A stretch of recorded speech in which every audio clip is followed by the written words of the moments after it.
would your vampire ability be? You know, I'd be one of those vampires who didn't have one. That would so be who I would be. It'd be all these, like everyone I knew would be able to do some really cool thing. I'd be like, well, I can run fast. You know, I'm strong, and I wouldn't have anything. So that would be the story of my life. How did music influence your writing, Stephanie? And how would the books be different without it?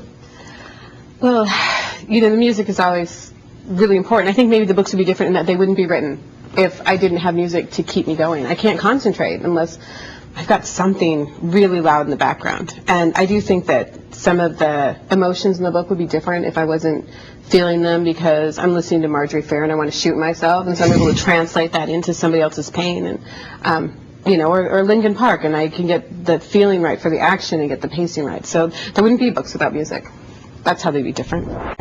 Candace in Sydney wants to know if you would prefer to hang out with Edward Cullen or Cedric Diggory for the day. Probably Edward Cullen. I mean, part of the question is Cedric dead in this scenario? That's another good point. Yeah. Yeah, if it was Cedric dead, I'd probably want to hang out with him. No, they're definitely Edward. You know, got some questions. What is the one thing you cannot live without? I'm just going to give like totally frivolous answers for all of these. My cat. I love him. I would die if I had to live without him. Doesn't sound frivolous. Cats die. It's not. Cool. I know cats die, but You only have a few years left. Cats don't even live very long. Nice.